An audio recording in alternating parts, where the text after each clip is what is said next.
कहानी की शुरुआत होती है एक युवा लड़के से जो सड़क किनारे शादी ब्याह का भविष्य बताने वाला ज्योतिषी बनकर अपना पहला दिन शुरू करता है। तभी एक लड़की उसके पास आती है और पूछती है, क्या मेरी और मेरे मंगेतर की शादी सच में सफल होगी? लड़का अपनी रहस्यमयी शक्ति का इस्तेमाल करता है। उसकी आंखें नीली रोशनी से चमक उठती हैं और वो उसके चेहरे की बारीकी से जांच करता है। कुछ पल बाद वह गंभीर होकर कहता है, तुम्हारे चेहरे का मैरिज पैलेस पूरी तरह डार्क दिख रहा है। ये इशारा है कि ये शादी बाहर से जितनी परफेक्ट लग रही है, अंदर से उतनी खुशहाल नहीं होगी। ये सुनते ही लड़की की दोस्त भड़क जाती है और गुस्से में कहती है, अरे भाई, आज इतना खुशी का दिन है, कुछ अच्छा तो बोलो। लेकिन ज्योतिषी शांत होकर जवाब देता है, तुम्हें मीठा झूठ सुनना है या कड़वा सच? लड़की खुद जानना चाहती है कि उसने ऐसा क्यों कहा। तब वह उसके चेहरे की तरफ इशारा करते हुए कहता है, तुम्हारी नाक का सिरा काला और फीका पड़ चुका है। तुम्हारा वेल्थ पैलेस धूल से ढका हुआ है। इसका मतलब जिस इंसान से तुम शादी करने जा रही हो, उसकी आर्थिक हालत बुरी तरह बिगड़ चुकी है। तभी उसका मंगेतर वहां पहुंच जाता है। ज्योतिषी उसे देखते ही कहता है, ऊपर से तुम जितने मजबूत दिखते हो, अंदर से उतने ही कर्ज में डूबे हुए हो। यह सुनकर मंगेतर आग बबूला हो जाता है और चिल्लाकर कहता है, हम तुम्हारे कस्टमर हैं और तुम हमें बद्दुआ दे रहे हो। यह सब अंधविश्वास है। लेकिन ज्योतिषी उसकी बात अनसुनी कर उसके चेहरे को गौर से देखता रहता है। फिर वह कहता है, तुम्हारी दोनों भौहों के बीच काली आभा छाई हुई है। यह बहुत बड़ा खतरा है। इसका मतलब तुम्हारे ऊपर बहुत जल्द कोई कानूनी मुसीबत आने वाली है, जो एक छोटे केस से लेकर सीधा जेल तक भी पहुंचा सकती है। यह सुनते ही मंगेतर का चेहरा उड़ जाता है, क्योंकि उसे अपना हाल ही में किया गया बड़ा बिजनेस डील याद आ जाता है। तभी ज्योतिषी आखिरी भविष्यवाणी करता है, वो डील पूरी तरह बर्बाद होने वाली है। तुम अपना सब कुछ खो दोगे, और जिसने तुम्हें ठगा है, मैं जानता हूं वो कौन है। तुम्हारे चेहरे के ये निशान साफ बता रहे हैं कि जेल जाना अब तुम्हारी किस्मत बन चुका है। लड़की सदमे में अपने मंगेतर से पूछती है, क्या फॉर्च्यून टेलर ने जो कहा वो सच है? मंगेतर तुरंत बात को बकवास बताकर उसे नजरअंदाज करने के लिए कहता है, लेकिन लड़की जिद करके उसका बैग छीन लेती है। जैसे ही वह बैग खोलती है, अंदर 50 लाख का कर्ज का सर्टिफिकेट देखकर उसके पैरों तले जमीन खिसक जाती है। मंगेतर घबराकर सफाई देने लगता है, लेकिन उसकी दोस्त बीच में आकर उसे जोर से धक्का दे देती है। तभी पुलिस पहुंच जाती है और पूरा मामला अपने हाथ में ले लेती है, जबकि लड़की टूटकर वहीं खड़ी रह जाती है। उसी समय फॉर्च्यून टेलर के सिस्टम से नोटिफिकेशन आता है, पहला मिशन सफल। कहानी 3 दिन पहले चली जाती है, जहां एक डॉक्टर उसे बताता है कि उसके दिमाग में ब्रेन ट्यूमर है और उसके पास ज्यादा से ज्यादा सिर्फ 3 महीने की जिंदगी बची है। यह सुनकर उसकी दुनिया उजड़ जाती है और वह फूट फूट कर रो पड़ता है। तभी अचानक एक रहस्यमयी सिस्टम एक्टिव होता है और मैसेज देता है कि उसकी जिंदगी रीसेट करने का मिशन शुरू हो चुका है। सिस्टम बताता है कि अब से उसे रोज दोपहर 2 से 3 बजे तक मैरिज रजिस्ट्रेशन ऑफिस के बाहर बैठकर 3 लोगों का भविष्य बिल्कुल सही बताना होगा, तभी उसकी जिंदगी बढ़ेगी। कहानी फिर वर्तमान में लौटती है। तभी एक विशालकाय आदमी उसके सामने ढेर सारे पैसे रखकर अपनी शादी का भविष्य पूछता है। फॉर्च्यून टेलर उसका चेहरा देखकर कहता है, तुम्हारे चिल्ड्रन पैलेस की चमक बता रही है कि तुम्हें आज्ञाकारी और नेक संतान का सुख मिलेगा। आदमी खुशी से उछल पड़ता है और कहता है, बिल्कुल सही। पिछले महीने मेरे बेटे ने मुझे नई कार गिफ्ट की थी। वह गर्व से अपने बेटे की फोटो दिखाता है, लेकिन फोटो देखते ही फॉर्च्यून टेलर मन ही मन सोचता है, अच्छी जमीन पर किसी और की फसल उग गई है। आदमी घबराकर इसका मतलब पूछता है। फॉर्च्यून टेलर समझाता है कि उसके और उसकी पत्नी दोनों के चौकोर चेहरे और चौड़े जबड़े हैं, लेकिन बेटे के नयन नक्श बिल्कुल अलग, नुकीले और नाजुक हैं। वह कहता है कि यह समानता नहीं बल्कि बहुत बड़ा फर्क है। तभी आदमी को पड़ोसियों की पुरानी बातें याद आने लगती हैं, जब वे मजाक में कहते थे कि उसका बेटा किसी से भी नहीं मिलता। अचानक उसे एहसास होता है कि उसका बेटा सच में उसका नहीं हो सकता। वह जमीन पर गिर पड़ता है और फूट फूट कर रोने लगता है। उसी पल सिस्टम का दूसरा मिशन भी सफल हो जाता है। अब एक बुजुर्ग महिला और एक बूढ़ा आदमी उसके पास आते हैं। महिला मुस्कुराकर कहती है, बस हमारी शादी के बारे में कुछ शुभ बोल दो। लेकिन फॉर्च्यून टेलर उसके चेहरे को देखकर कहता है, तुम्हारी उभरी हुई गाल की हड्डियां, पतले होंठ और सनपाखू आंखें बता रही हैं कि तुम्हारे इरादे अच्छे नहीं हैं। तुम शादी नहीं, इस बूढ़े आदमी की संपत्ति हड़पने आई हो। महिला गुस्से से चिल्लाकर उसे झूठा कहती है, लेकिन फॉर्च्यून टेलर बूढ़े आदमी की तरफ देखकर कहता है, तुम्हारे माथे का प्रॉपर्टी पैलेस बता रहा है कि तुम अमीर परिवार से हो और कम से कम एक घर के मालिक हो, लेकिन अब उस पर काली आभा छा गई है, यानी कोई तुम्हारा घर छीनने वाला है। फिर वह सीधे महिला की तरफ उंगली उठाकर कहता है, ये तुमसे नकली शादी करके तुम्हारा घर अपने नाम करवाना चाहती है और फिर तुम्हें छोड़कर अपने बेटे के लिए वही घर खरीदेगी। महिला रोने लगती है और सब कुछ झूठ बताती है। तभी फॉर्च्यून टेलर उसकी बाईं भौं पर बने काले तिल की तरफ इशारा करके कहता है, इसे छल और धोखे का तिल कहते हैं। ऐसे लोग पहले भरोसा जीतते हैं और फिर लोगों को ठगते हैं। तुम पहली बार नहीं, कई बुजुर्गों के साथ यही खेल खेल चुकी हो। महिला घबराकर उस पर हमला करने दौड़ती है, लेकिन आसपास के लोग उसे पकड़ लेते हैं। बूढ़ा आदमी राहत की सांस लेते हुए जमीन पर बैठ जाता है और उसकी जान बचाने के लिए धन्यवाद देता है। तभी सिस्टम तीसरे मिशन की सफलता घोषित करता है। अगले ही पल इनाम का हिसाब आता है। उसकी जिंदगी में 30 दिन और जुड़ जाते हैं। साथ ही उसे 10 लाख की बड़ी नकद राशि भी मिलती है। वह राहत की सांस लेकर धीरे से कहता है, आखिरकार मैं बच गया। घड़ी देखकर वह ऐलान करता है कि आज का काम खत्म हो गया है। लेकिन भीड़ उसे रोकने लगती है। कोई एक और रीडिंग के लिए 1 लाख ऑफर करता है। वही लड़की जिसे उसने पहले बचाया था सीधे 5 लाख देने की बात कहती है। हर तरफ पैसों की बोलियां लगने लगती हैं।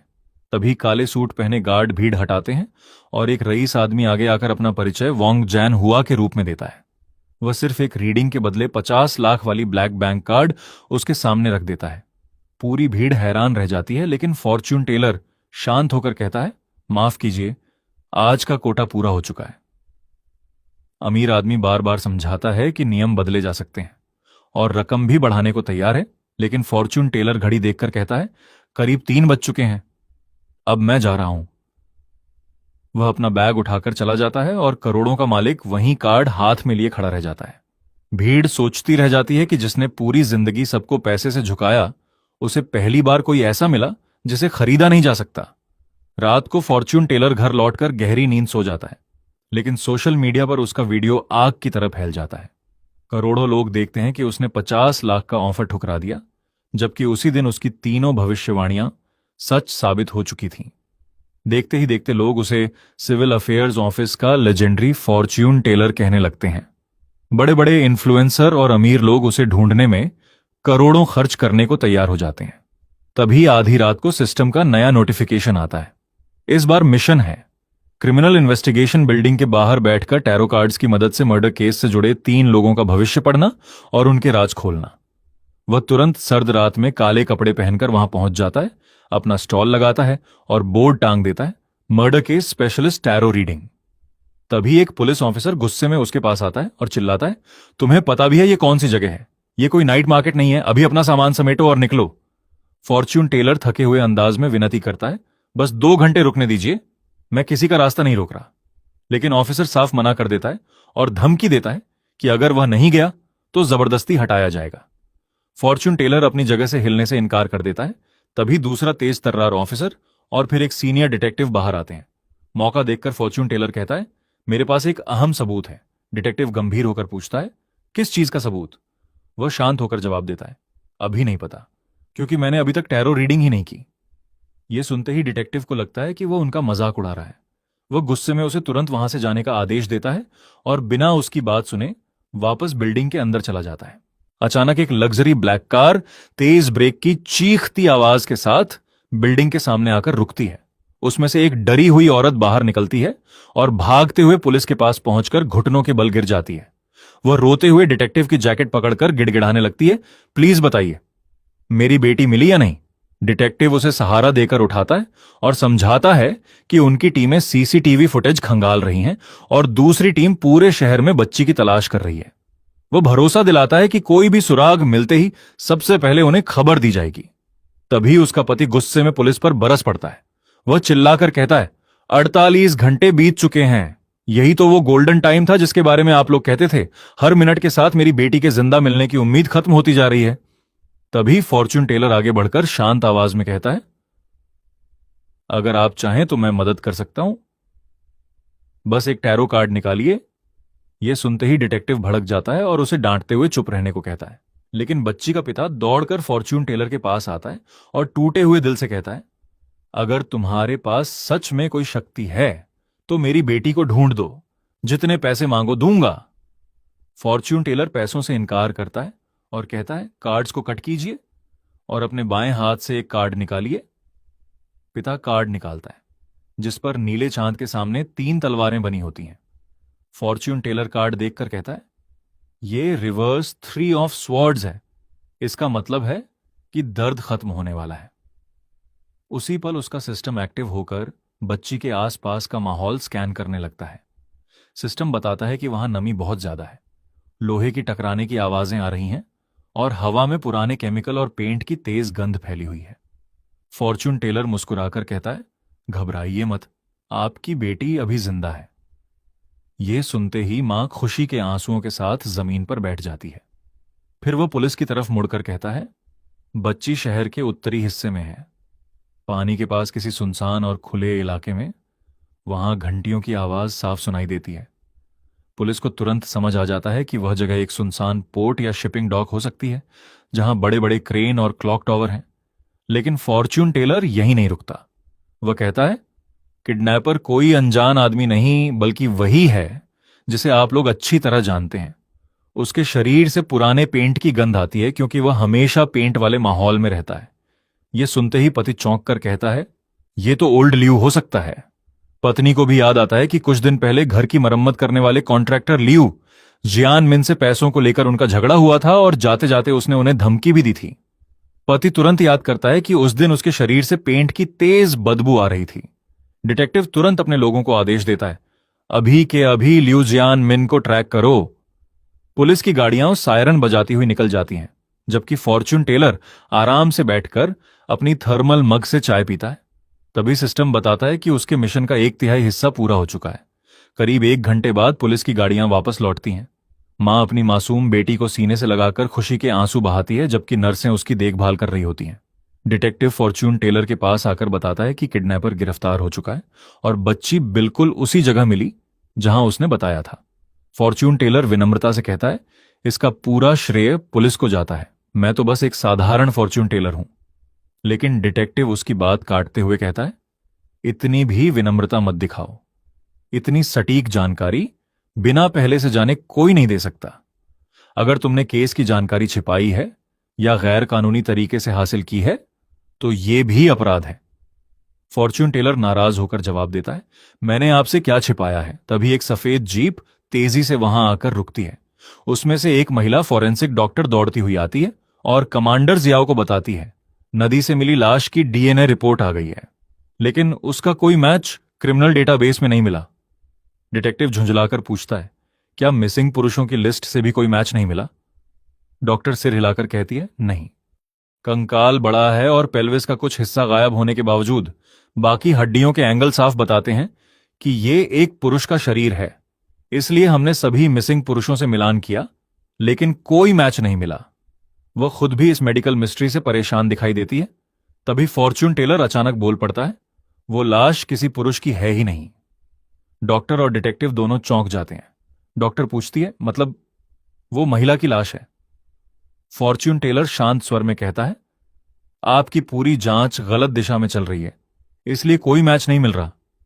फॉरेंसिक डॉक्टर शक भरी नजरों से उसे देखकर कहती है, हम साइंटिफिक फॉरेंसिक एनालिसिस करते हैं, अंदाजे नहीं लगाते। तीसरी, लंबर वर्टिब्रा और पेल्विक फ्रैगमेंट्स के सारे एंगल्स पुरुष की तरफ इशारा करते हैं। फॉर्च्यून टेलर हल्की मुस्कान के साथ कहता है, अगर आपको अपनी साइंस पर इतना भरोसा है तो एक टैरो कार्ड निकालिए, मैं साबित कर दूंगा कि मैं सही हूं और इस लाश का राज भी यहीं खुल जाएगा। डॉक्टर बिना यकीन के एक टैरो कार्ड निकालती है और उसके हाथ में टेम्परेंस इम्प्रेस का एक बेहद दुर्लभ वेरिएंट आ जाता है। फॉर्च्यून टेलर कार्ड को ध्यान से देखता है। उस कार्ड में एक प्रेग्नेंट एम्प्रेस बनी होती है, लेकिन उसका पेट बीच से फटा हुआ दिखाई देता है। उसका सिस्टम तुरंत एनालिसिस शुरू कर देता है और बताता है कि जिस लाश की बात हो रही है उसने कई सालों तक लगातार मेल हार्मोन्स लिए थे। फॉर्च्यून टेलर शांत होकर कहता है, यह विक्टिम लंबे समय से मेल हार्मोन्स ले रही थी, इसलिए उसकी हड्डियां असामान्य तरीके से बढ़ गईं और पूरा स्केलेटन पुरुष जैसा लगने लगा। फिर वह ऐसा खुलासा करता है कि सबकी सांसें अटक जाती हैं। यह कोई आम लड़की नहीं, बल्कि एक प्रोफेशनल एथलीट थी, और अगर मैं गलत नहीं हूं तो इसका इवेंट थ्रोइंग और ट्रैक एंड फील्ड था। अब तो डॉक्टर भी उसे घूरने लगती है। फॉर्च्यून टेलर आगे कहता है, एम्प्रेस कार्ड मां बनने का प्रतीक है, यानी मर्डर से ठीक पहले या तो इसका एबॉर्शन हुआ था या फिर इसने हाल ही में बच्चे को जन्म दिया था। डॉक्टर तुरंत बोल पड़ती है, ये नामुमकिन है, बॉडी में यूटेरस ही नहीं है। फॉर्च्यून टेलर मुस्कुराकर कहता है, मैडम जरा प्यूबिक सिम्फिसिस के पीछे वाले हिस्से को दोबारा चेक कीजिए। अगर वहां पुराना गड्ढा मिला तो समझिए पहले डिलीवरी हो चुकी थी, और अगर वहीं ताजा फटने के निशान मिले तो हाल ही में अबॉर्शन हुआ है। डॉक्टर कुछ पल सोचती है और फिर डिटेक्टिव से मॉर्ग दोबारा चेक करने की परमिशन मांग लेती है। कमांडर जियाओ फॉर्च्यून टेलर को घूरते हुए कहता है, अगर तुम गलत निकले तो आज रात तुम्हें यहीं से जाने नहीं दूंगा। लेकिन फॉर्च्यून टेलर बिना घबराए टैरो कार्ड्स उसकी तरफ बढ़ा देता है। तभी सिस्टम बताता है कि डॉक्टर की रीडिंग के साथ उसका 2/3 मिशन पूरा हो चुका है। फॉर्च्यून टेलर मुस्कुराकर कहता है, कमांडर आज की आखिरी रीडिंग फ्री है। जियाओ हंसते हुए कहता है, मेरे दिल में कोई प्रॉब्लम नहीं है। फॉर्च्यून टेलर हल्की मुस्कान के साथ जवाब देता है, भाई इंसान और मोबाइल में एक चीज कॉमन होती है, दोनों के अंदर बहुत कुछ छुपा होता है, बस पासवर्ड सही होना चाहिए। आसपास खड़े कुछ पुलिस वाले भी हल्का सा मुस्कुरा देते हैं। उधर रात के करीब 12 बज रहे होते हैं, तभी डॉक्टर का फोन आता है। वो घबराई हुई आवाज में बताती है, तुम्हारी सारी बातें सही थीं। प्यूबिक सिम्फिसिस पर वही निशान मिले हैं और टेस्ट्स में टेस्टोस्टेरोन भी मिला है। कमांडर जियाओ की आंखें फैल जाती हैं। डॉक्टर आगे बताती है कि उन्हें 3 महीने पहले गायब हुई एक शॉटपुट एथलीट की फाइल भी मिल गई है। अब केस की दिशा पूरी तरह बदल चुकी थी। कमांडर गंभीर होकर कहता है, मतलब अब हमारे सामने 2 केस हैं, एक किडनैपिंग और दूसरा मर्डर। अब उसे भी मानना पड़ता है कि बाहर बैठा ये लड़का एक भी भविष्यवाणी गलत नहीं कर रहा। वह घड़ी देखता है, रात का 1 बजने वाला होता है। फॉर्च्यून टेलर मुस्कुराकर कहता है, कमांडर आपके पास सिर्फ 5 मिनट बचे हैं। अगर अपने दिल की सबसे बड़ी गांठ खोलनी है तो अभी कार्ड निकाल लीजिए। तभी अचानक सड़क पर एक सफेद कार रॉकेट की स्पीड से आती है, कंट्रोल खो देती है और हवा में उछलकर उनके सामने जोरदार धमाके के साथ पलट जाती है। कमांडर तुरंत चिल्लाता है, सब लोग रेस्क्यू करो। पुलिस वाले आग बुझाने दौड़ पड़ते हैं। तभी फॉर्च्यून टेलर जोर से चिल्लाता है, लेफ्ट साइड मत जाना, वहां फ्यूल टैंक है, अभी फटेगा। एक ऑफिसर उसकी बात अनसुनी करके वहीं पहुंच जाता है। अगले ही सेकंड ऐसा धमाका होता है कि पूरा इलाका हिल जाता है। बेचारा ऑफिसर हवा में ऐसे उड़ता है जैसे किसी ने उसे फ्री में स्पेस मिशन पर भेज दिया हो। बाकी पुलिस वाले तुरंत पीछे हट जाते हैं। एम्बुलेंस पहुंचती है और घायल ऑफिसर को ले जाती है। कमांडर अब फॉर्च्यून टेलर को बिल्कुल अलग नजरों से देखने लगता है। उसे समझ आ जाता है कि ये कोई ढोंगी नहीं है। घड़ी में समय खत्म होने वाला होता है। कमांडर आखिरकार टैरो कार्ड उठाता है। कार्ड निकलता है, रिवर्स जस्टिस। सिस्टम तुरंत उसका मतलब बताता है, बिगड़ी हुई इंसाफ की कहानी और अंदर छुपा गहरा विश्वासघात। फॉर्च्यून टेलर सीधे कमांडर की आंखों में देखकर कहता है, आपकी सर्विस पिस्टल से आज भी एक गोली गायब है। कमांडर का चेहरा सफेद पड़ जाता है। फॉर्च्यून टेलर आगे कहता है, 3 साल पहले एंटी ड्रग ऑपरेशन में आपका अंडरकवर इन्फॉर्मर मारा गया था। आप आज तक यही समझते रहे कि ड्रग माफिया ने उसे बेनकाब किया, लेकिन असली गद्दार कोई और था। कमांडर कांपती आवाज में पूछता है, कौन?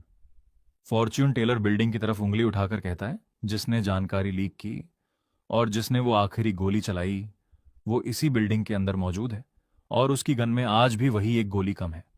ये सुनते ही सिस्टम मिशन सक्सेस घोषित कर देता है। उसने एक बड़े सीरियल केस की गुत्थी सुलझाने में मदद की और एक पुलिस वाले की जान भी बचा ली। इनाम में उसके शरीर की कैंसर सेल्स 8% कम हो जाती है। उसकी जिंदगी में 60 दिन और जुड़ जाते हैं और अकाउंट में सीधे 20 लाख रुपए आ जाते हैं। बैंक का मैसेज देखकर वह राहत की सांस लेता है। रात को घर पहुंचकर जैसे ही सोफे पर लेटता है, नया मिशन सामने आ जाता है। इस बार लोकेशन देखकर वह खुद चौंक जाता है, चुनटिंग इंटरनेशनल बाइलिंगुअल किंडरगार्टन। सिस्टम बताता है कि इस बार उसे बच्चों की हड्डियां टच करके उनके टैलेंट और फ्यूचर की रीडिंग करनी होगी। 3 बच्चों की रीडिंग 100% सही हुई, तभी मिशन पूरा माना जाएगा। फॉर्च्यून टेलर सोचता है, वाह, अब छोटे छोटे बच्चों का इंटरव्यू भी लेना पड़ेगा। फिर उसे याद आता है कि यही शहर का सबसे महंगा स्कूल है, जहां साल की फीस सुनकर आम आदमी की ईएमआई भी शर्मा जाए। उसे समझ आ जाता है कि सिस्टम जानबूझकर हर मिशन पहले से ज्यादा मुश्किल बना रहा है। लेकिन फिर उसे अपने कैंसर और बची हुई 4 महीने की जिंदगी याद आती है। वह मन ही मन कहता है, भाई मिशन नहीं करूंगा तो ऊपर वाला जल्दी बुला लेगा, और करूंगा तो शायद लाइफ बढ़ जाएगी। चलो फिर स्कूल ही सही। अगले दिन वह किंडरगार्टन के बाहर पहुंचता है।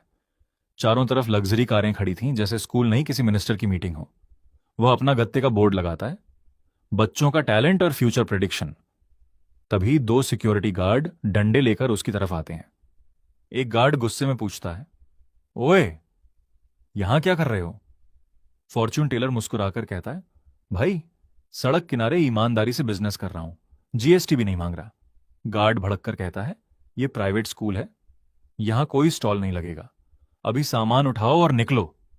फॉर्च्यून टेलर अपने पैरों के पास बनी लाल लाइन दिखाकर कहता है, देख लो भाई, मैं पब्लिक फुटपाथ पर हूं।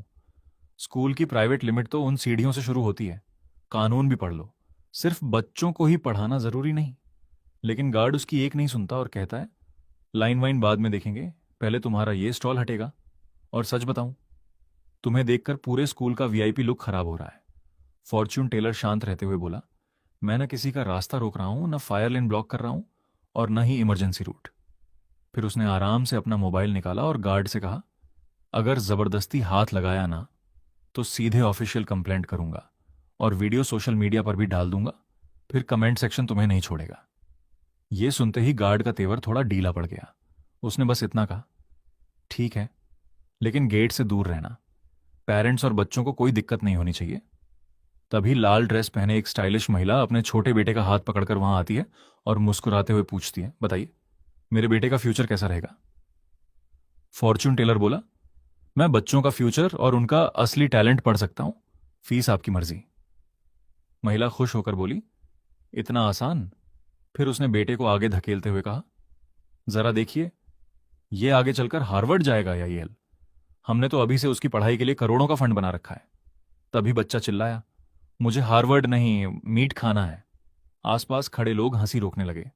फॉर्च्यून टेलर ने उसका हाथ पकड़कर बोन रीडिंग शुरू की और मुस्कुराकर बोला, हार्वर्ड और येल दोनों भूल जाइए। महिला का चेहरा तुरंत उतर गया। वह गुस्से में बोली, आपको पता भी है ये कितना होशियार है, इसके पियानो टीचर इसकी उंगलियों की तारीफ करते नहीं थकते। फॉर्च्यून टेलर गंभीर होकर बोला, सच सुन पाएंगी? महिला बोली, बोलिए। उसने कहा, इस बच्चे के लिए दुनिया का सबसे अच्छा कॉलेज कोई आईवी लीग नहीं बल्कि टॉप कुलिनरी स्कूल है। ये कुकिंग की दुनिया का जीनियस बनेगा। इतना सुनते ही भीड़ ठहाके लगाने लगी और महिला भड़क गई। मैं हर साल इसकी पढ़ाई पर करोड़ों खर्च करती हूं, piano, horse riding, golf, private tutor, सिर्फ ट्यूशन पर ही 20 लाख से ज्यादा लगते हैं, और आप इसे शेफ बना रहे हैं। फॉर्च्यून टेलर हंसकर बोला, मैडम पैसे से टैलेंट नहीं खरीदा जाता। फिर उसने बच्चे की कलाई पकड़कर समझाया, इसकी कलाई की हड्डियां सामान्य लोगों से कहीं ज्यादा चौड़ी और मजबूत हैं। उंगलियों के जोड़ बेहद लचीले हैं। पुराने जमाने में इसे पुलिंग एंड हैमरिंग हैंड्स कहा जाता था। महिला की आंखें चमक उठी, मतलब कोई महान गुण। फॉर्च्यून टेलर बोला, बिल्कुल, वॉक ऐसे उछालने के लिए भगवान का स्पेशल एडिशन। भीड़ फिर हंस पड़ी। उसने आगे कहा, इसकी छोटी और मोटी उंगलियां इसे शानदार कंट्रोल देती हैं। हथेलियां मोटी हैं, इसलिए तेज गर्मी भी आसानी से झेल लेंगी। इसका टेस्ट सेंस आम लोगों से 10 गुना ज्यादा तेज है। फिर उसने बच्चे से पूछा, पियानो अच्छा लगता है? बच्चा गुस्से से चिल्लाया, बिल्कुल नहीं, उस टीचर का टिक टिक वाला मेट्रोनोम सुनकर मेरा दिमाग पक जाता है। मां तुरंत डांटने लगी, चुप, कल ही तो दादी के लिए गाना बजाया था। बच्चा मासूमियत से बोला, वो तो सिर्फ इसलिए ताकि दादी मुझे बर्गर खिलाने ले जाएं। फिर उसने अपनी मां की तरफ देखकर शिकायत की, और आपका खाना भी अच्छा नहीं होता, बस नमक ही नमक। हमारी मेड जो मीट बनाती है ना, पहले पीली मिश्री डालती है, फिर डार्क सोया सॉस डालती है, तभी उसका स्वाद इतना बढ़िया आता है। महिला की आंखें फटी की फटी रह गईं। फॉर्च्यून टेलर बोला, देखा, यह बच्चा फ्लेवर को ऐसे पहचानता है जैसे मशीन स्कैन करती है। अगर आपने इसे जबरदस्ती पियानो में लगाया तो दुनिया एक 3 स्टार मिशेलिन शेफ खो देगी। महिला कुछ देर चुप रही, फिर हार मानकर पैसे उसके सामने रख दिए और बेटे से बोली, ठीक है, अगर तुझे सच में कुकिंग पसंद है तो मैं तुझे वहीं सीखने दूंगी। ये देखते ही बाकी पेरेंट्स भी उसके आसपास जमा हो गए। कोई बोला, मेरे बेटे को भी देखिए, ये तो हर वक्त सपने ही देखता रहता है। तभी भीड़ को चीरते हुए वही अमीर आदमी आगे आया और घमंड से बोला, रुको, दूसरा कस्टमर मैं हूं। उसने अपनी बेटी को आगे करते हुए कहा, पहले वाले बच्चे में खाना पसंद है, ये तो देखकर भी समझ आ जाता है, इसमें कौन सी बड़ी बात थी। वह हंसते हुए बोला, अगर सच में इतनी ताकत है तो मेरी बेटी को देखकर बताओ। फिर उसने गर्व से अपनी बेटी का परिचय कराया, यह है लिन शियान, पूरे स्कूल की ऑफिशियल जीनियस। 3 साल की उम्र में सैकड़ों कविताएं याद थीं, 5 साल में मेंटल मैथ्स मास्टर कर लिया और अब खुद से एडवांस कैलकुलस पढ़ रही है। भीड़ दंग रह गई। किसी ने फुसफुसाकर कहा, यही है वो चाइल्ड प्रोडिजी। आदमी मुस्कुराकर बोला, चलो फॉर्च्यून टेलर, अब इसकी बोन रीडिंग करके बताओ, कहीं ये नया आइंस्टीन है या फिर अगली मैरी क्यूरी।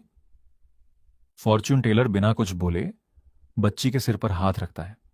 सिस्टम तुरंत उसके दिमाग और हड्डियों का स्कैन शुरू कर देता है। कुछ सेकंड बाद रिजल्ट देखकर उसके चेहरे की मुस्कान गायब हो जाती है। रिपोर्ट बता रही थी कि बच्ची के शरीर का विकास कुपोषण और लगातार मानसिक दबाव की वजह से रुक गया है। उसके दिमाग का लॉजिक वाला हिस्सा लगभग एक्टिव ही नहीं है। वह अपनी समझ से नहीं बल्कि डर और लगातार रटाई की वजह से सब कुछ याद रखती है। सिस्टम साफ लिखता है, ये कोई जीनियस नहीं बल्कि अपने माँ बाप के दबाव में याद करने वाली मशीन बना दी गई एक मासूम बच्ची है। वो अमीर आदमी घमंड से हंसते हुए बोला, क्या हुआ, अब चुप क्यों हो गए? मेरी बेटी की हड्डियों की क्वालिटी समझ नहीं आई क्या? फॉर्च्यून टेलर ने उसकी तरफ सीधी नजर डालकर ऐसा जवाब दिया कि पूरा माहौल जम गया। तुम्हारी बेटी कोई जीनियस नहीं है, वो सिर्फ एक ऐसी बच्ची है जिसे जबरदस्ती जीनियस बनने की एक्टिंग करवाई जा रही है। यह सुनते ही भीड़ से जोर की सांसें निकल गईं। छोटी बच्ची ने भी चौंक कर उसकी तरफ देखा, जैसे पहली बार किसी ने उसका छुपा हुआ दर्द पहचान लिया हो। पिता तुरंत बोला, चलो बेटा, इन्हें अपनी टैलेंट दिखाओ। उसने बेटी को एक बेहद मुश्किल क्लासिकल कविता सुनाने को कहा। बच्ची चेहरे पर जबरदस्ती की मुस्कान लाकर मशीन की तरह बिना रुके पूरी कविता सुनाने लगी। उसकी स्पीड और याददाश्त देखकर लोग दंग रह गए। तभी फॉर्च्यून टेलर ने आगे बढ़कर उसकी पेशानी पर हल्की सी उंगली रखी और कहा, बस अब और नहीं।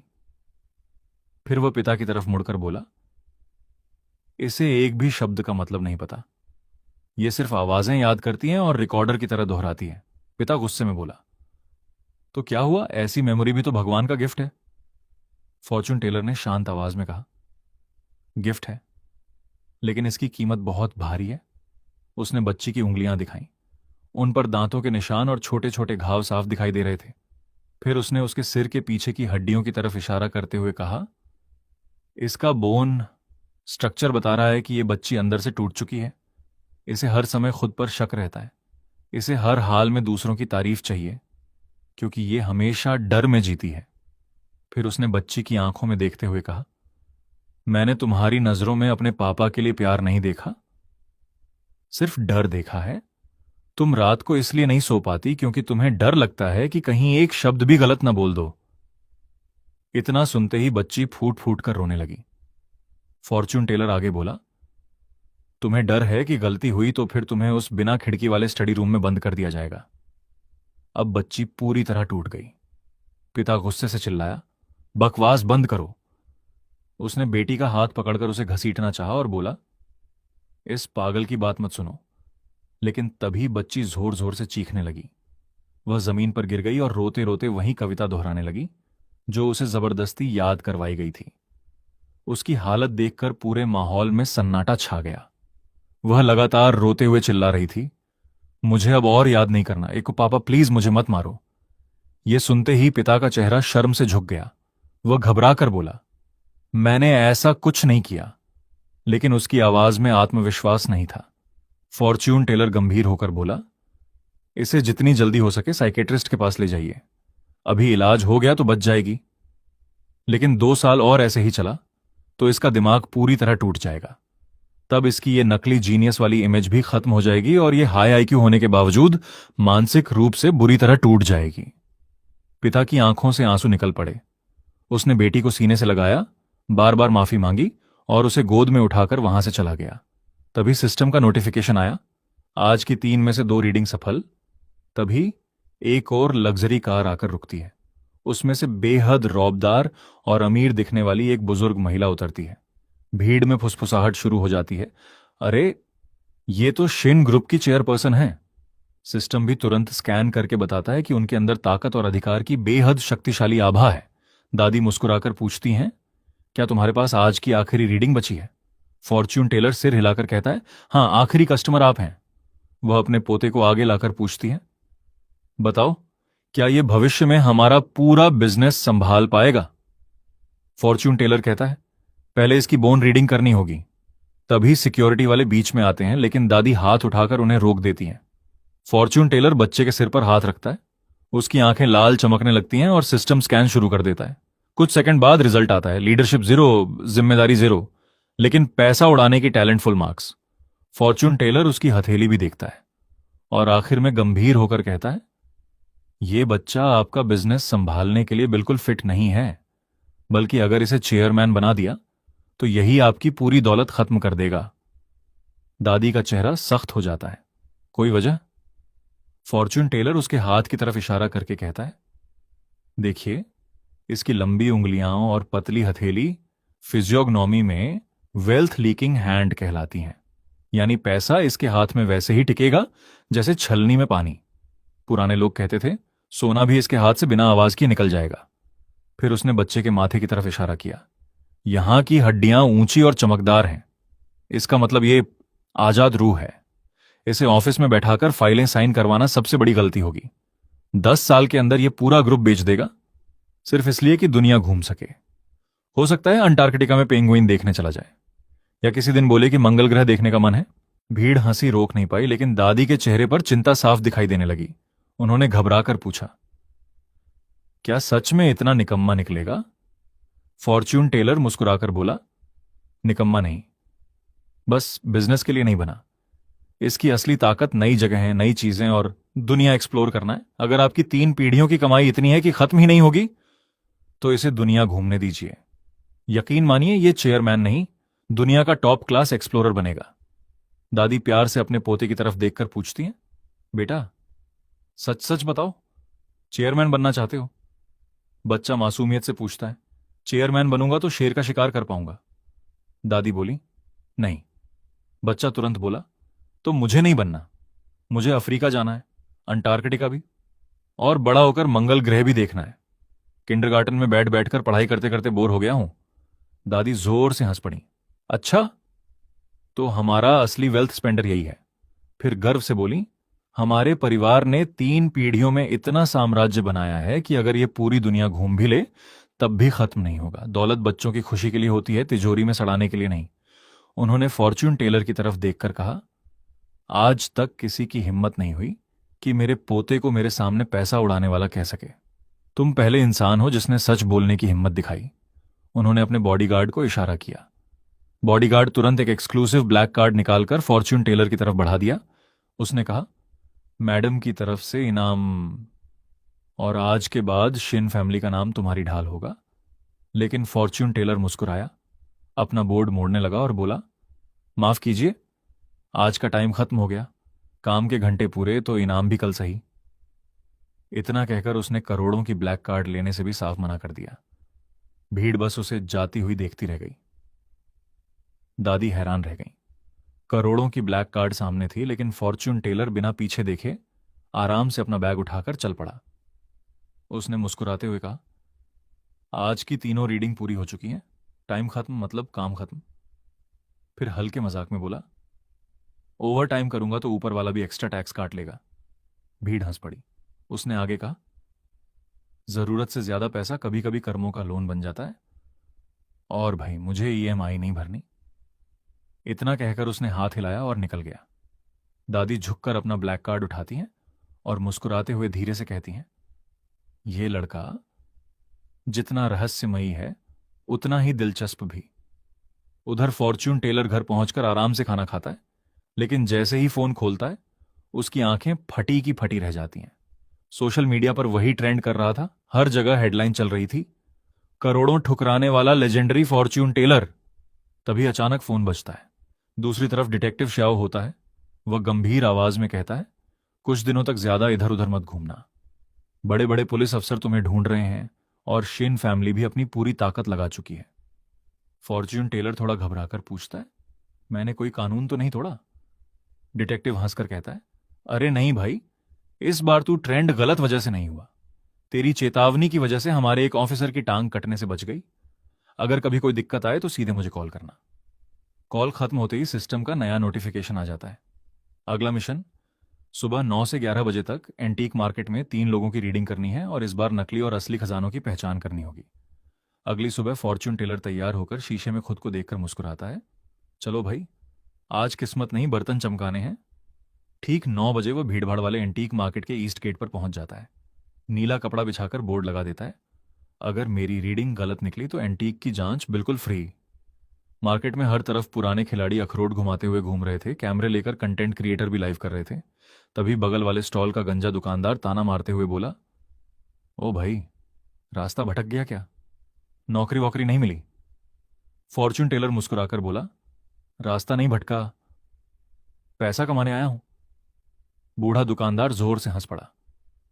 20 साल से एंटीक बेच रहा हूं और तू लिखाई देखकर एंटीक पहचानेगा?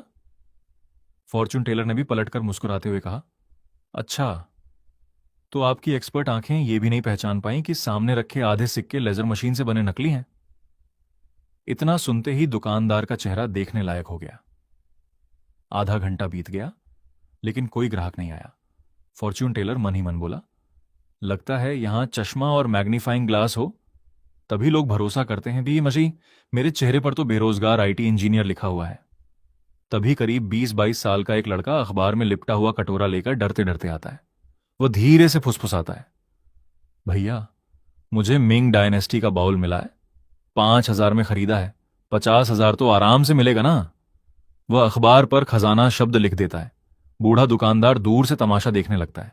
फॉर्च्यून टेलर कटोरे की तरफ देखता तक नहीं, उसकी नजर सिर्फ लिखे हुए शब्द पर टिक जाती है।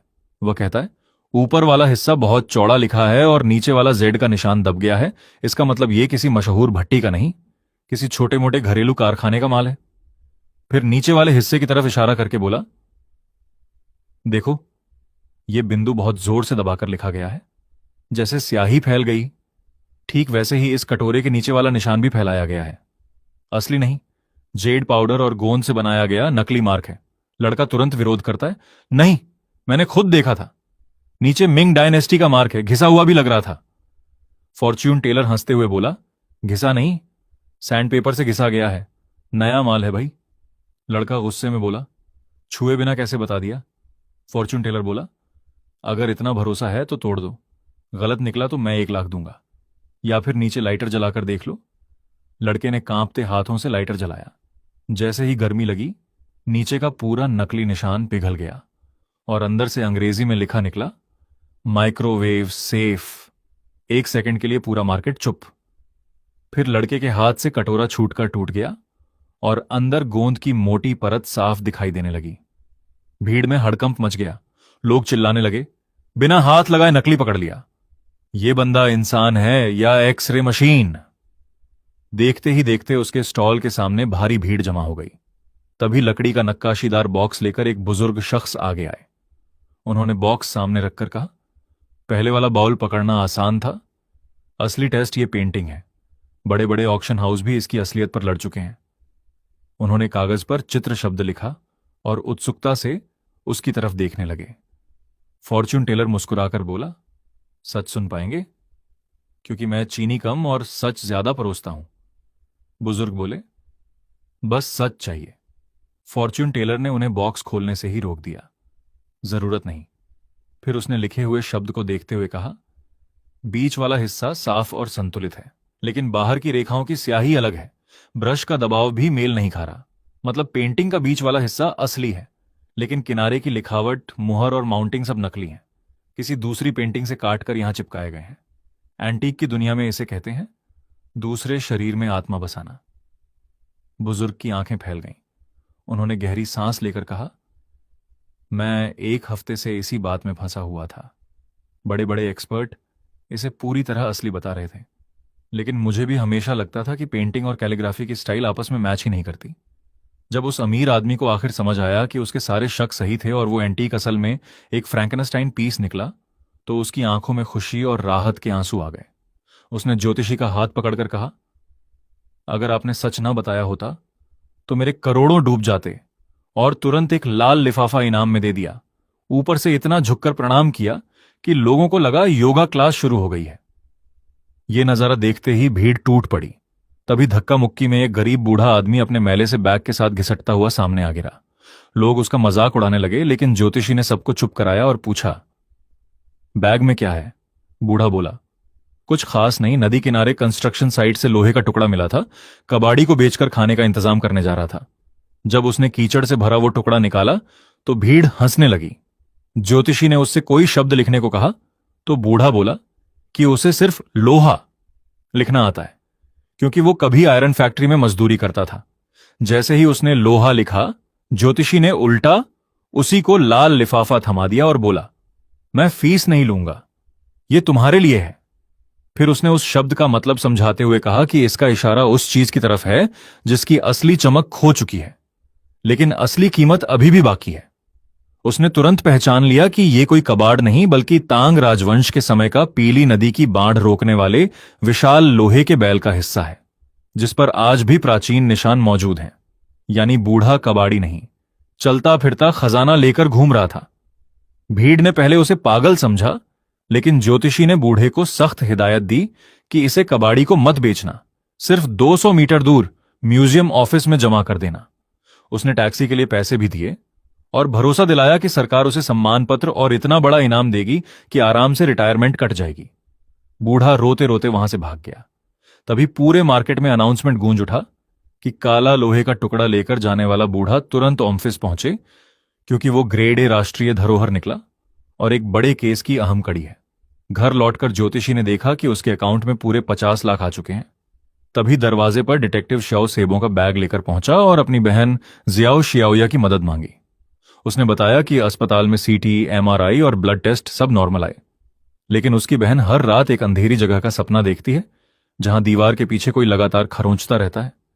सबसे डरावनी बात यह कि सुबह उठने पर उसके नाखूनों में सचमुच धूल भरी होती है।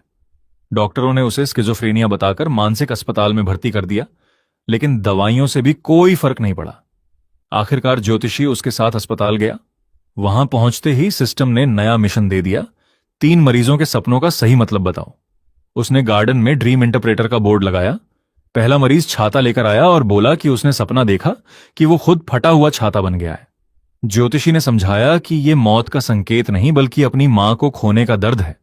इतना सुनते ही मरीज फूट फूट कर रोने लगा। तभी डिटेक्टिव की बहन उसके सामने आई और कांपती आवाज में बोली, क्या आपको भी वो आवाज सुनाई देती है?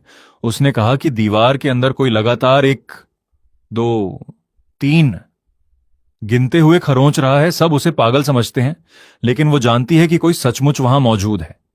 ये कहते कहते उसके खून और धूल से भरे नाखून बेंच को खरोंचने लगे और वो हंसते हंसते अचानक रोने लगी। अब असली हॉरर की शुरुआत होने वाली थी। फॉर्चून टेलर की आंखें नीली रोशनी से चमक उठीं और सिस्टम ने पूरा राज खोल दिया। उसे साफ दिखाई दिया कि यह आवाज किसी भूत की नहीं बल्कि कंक्रीट पर नाखून रगड़ने की है, और दीवार के अंदर एक सीक्रेट खोखली जगह भी मौजूद है। उसने तुरंत डिटेक्टिव श्याओ को बुलाकर कहा, तुम्हारी बहन बिल्कुल पागल नहीं है, जो आवाज वो सुनती है वो सच में है। डिटेक्टिव घबरा गया, मतलब पड़ोसी के फ्लैट में कोई छिपा है? फॉर्चून टेलर ने सिर हिलाकर कहा, नहीं, वो तो दीवार के अंदर फंसा हुआ है। अभी इसी वक्त बेडरूम की उस दीवार को तोड़ो जो पड़ोसी के फ्लैट से लगी है। अंदर एक सीक्रेट कैविटी है और उसमें कोई इंसान अभी भी जिंदा है। 1 सेकंड भी मत गंवाना।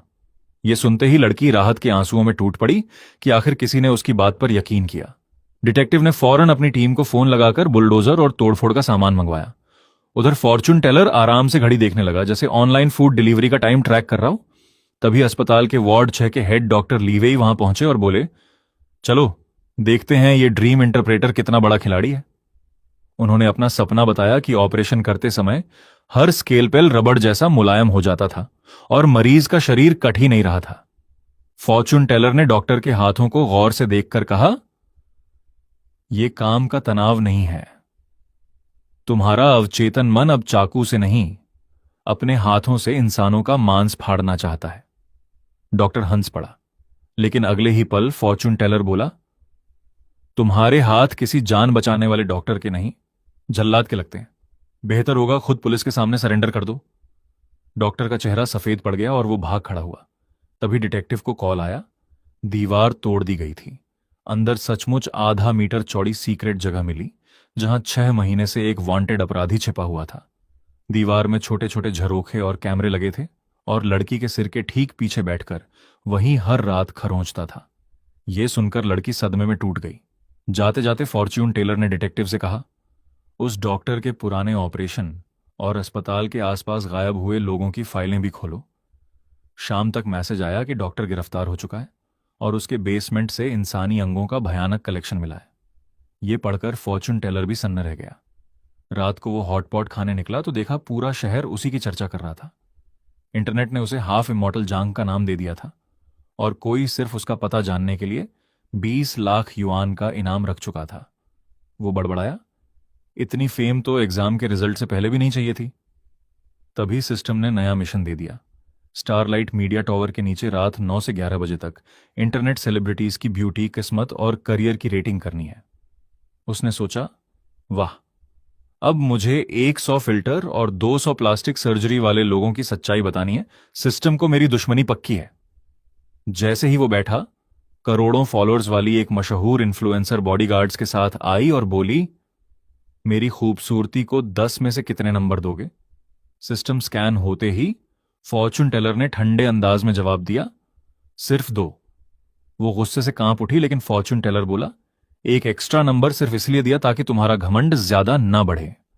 फिर उसने उसकी 3 बार हुई जॉ सर्जरी, टेढ़ी नाक, फिलर्स, माइग्रेन और असली उम्र 42 साल तक बता दी। वो चीखती रही कि उसकी उम्र सिर्फ 18 है, लेकिन फॉर्चून टेलर ने हंसते हुए कहा, 20 साल पुरानी कमर और गर्दन की बीमारी लेकर 18 साल की बनने का ऑस्कर तो मिलना चाहिए। ऊपर से उसने 3 बच्चों का भी जिक्र कर दिया। उसकी पोल खुलते ही वो भाग गई और भीड़ हंस हंसकर लौटपोट हो गई। तभी एक मशहूर मुकबांग इन्फ्लुएंसर आयांग आया और बोला, अगर मुझे 10 नंबर मिले तो यहीं पूरी शराब की बोतल पी जाऊंगा। उसने गर्व से बताया कि अभी अभी 10 pound lobster, 5 pound roast pork, 2 pound केकड़ा और पूरी शराब की बोतल साफ करके आया है। फॉर्चून टेलर ने सिस्टम से उसका शरीर स्कैन किया और सिर्फ 2 शब्द बोले, मौत का पैसा।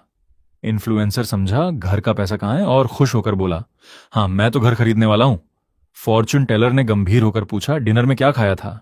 जवाब सुनने के बाद उसने कहा, तुम्हारा स्कोर नेगेटिव है क्योंकि तुम मरने वाले हो। आयांग गुस्से से आग बबूला हो गया और बोतल उठाकर पीने लगा। फॉर्चून टेलर ने आखिरी बार चेतावनी दी, अभी एम्बुलेंस बुलाओ, पेट साफ करवाओ और इमरजेंसी सर्जरी कराओ, वरना यह तुम्हारी जिंदगी का आखिरी खाना होगा। लेकिन उसने एक और घूंट लगाया और अगले ही पल उसके मुंह से सड़ा हुआ भूरा तरल फव्वारे की तरह बाहर निकलने लगा। वो घुटनों के बल गिरकर मदद की भीख मांगने लगा और कुछ ही सेकंड में सबके सामने बेहोश होकर ढेर हो गया। पूरा चौक सन्न रह गया। कुछ ही मिनटों में एम्बुलेंस पहुंची और मुकबांग इन्फ्लुएंसर को अस्पताल ले गई। वहां खड़ी भीड़ अब फॉर्चून टेलर को डर और हैरानी से देखने लगी, जैसे उसके मुंह से निकली हर बात पत्थर की लकीर हो। तभी एक लग्जरी कार आकर रुकी और तीसरा क्लाइंट उतरकर सामने आया। वो था स्टारलाइट मीडिया का चेयरमैन, चारों तरफ बॉडीगार्ड से घिरा हुआ। उसने 1 करोड़ युआन का चेक फॉर्चून टेलर के सामने रखते हुए कहा, मैंने सब अपनी आंखों से देखा है, तुम्हारे पास सच में काबिलियत है। मेरे ऑफिस चलो और मेरी कंपनी का भविष्य देखो। फॉर्चून टेलर ने उसकी तरफ देखा तक नहीं और बस अपना फोन चलाता रहा। चेयरमैन ने तुरंत रकम बढ़ाकर 2 करोड़ युआन कर दी।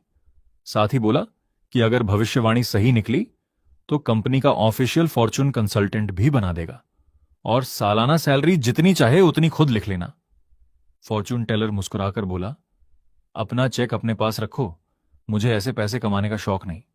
तुम्हारी चाय बहुत महंगी पड़ती है, उसकी कीमत मैं नहीं चुका सकता। इतना कहकर वो सामान समेटने लगा और बोला, मेरे काम का समय खत्म हो चुका है। उसने टॉवर की घड़ी की तरफ इशारा किया जहां ठीक रात के 11 बजे थे। फिर मुस्कुराकर बोला, अब तो स्वर्ग का राजा भी आ जाए, उसे भी कल तक इंतजार करना पड़ेगा। चेयरमैन का पारा चढ़ गया। उसने बॉडीगार्ड्स को रास्ता रोकने का आदेश दिया और ताना मारते हुए बोला, लगता है 2 करोड़ भी कम है। जवान हो, मौके का फायदा उठाना सीखो। फॉर्चून टेलर हंसते हुए बोला, मुझे पैसे नहीं, सिर्फ जिंदा रहना पसंद है। फिर उसने चेयरमैन की भौहों के बीच देखते हुए कहा, तुम्हारी बिल्डिंग का फेंक शुई पहले ही टूट चुका है, दुनिया का सारा पैसा भी उस दरार को नहीं भर सकता। चेयरमैन गुस्से में पूछ बैठा, इसका मतलब क्या है? लेकिन फॉर्चून टेलर सिर्फ इतना बोला, अगर जवाब चाहिए तो कल सुबह आना। इतना कहकर वो चला गया और पीछे खड़ा चेयरमैन गुस्से में उबलता रह गया। अगली सुबह फॉर्चून टेलर की आंख खुली तो पूरा अपार्टमेंट कॉम्प्लेक्स लग्जरी गाड़ियों और गुंडों से घिरा हुआ था। पड़ोसी ग्रुप चैट में रो रहे थे कि बाहर तक नहीं निकल पा रहे। सिक्योरिटी गार्ड भी सोच रहा था कि यहां फिल्म की शूटिंग हो रही है क्या।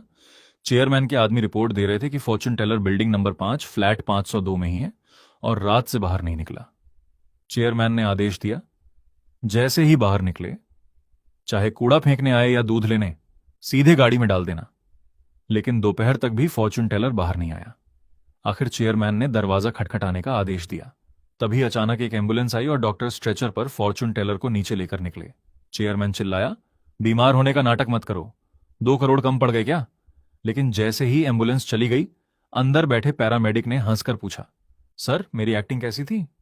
फॉर्चून टेलर मुस्कुराया, ऑस्कर लेवल, ये लो 2000 युआन बोनस। उधर चेयरमैन इतना भी भोला नहीं था।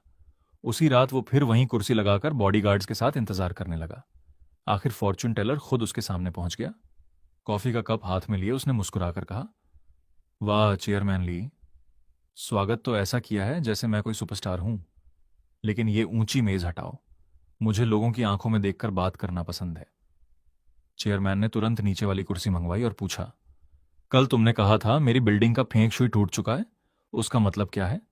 उसने बताया कि आज पूरे प्लाजा को खाली करा दिया, सिर्फ उसकी सलाह सुनने के लिए। पैसे की कोई कमी नहीं है।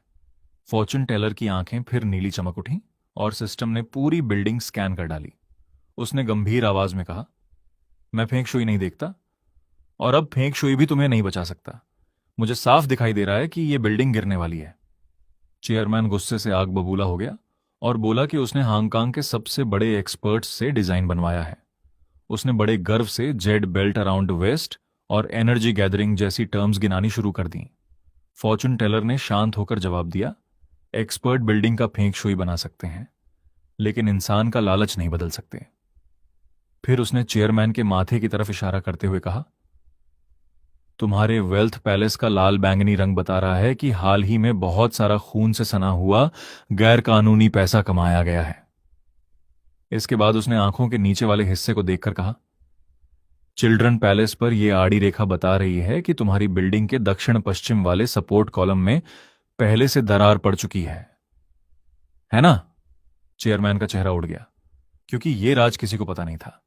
फिर भी वो चिल्लाता रहा कि यह सब बकवास है और बिल्डिंग हर इंस्पेक्शन में पास हुई थी। फॉर्चून टेलर ने ठंडी मुस्कान के साथ कहा, कौन सा इंस्पेक्शन?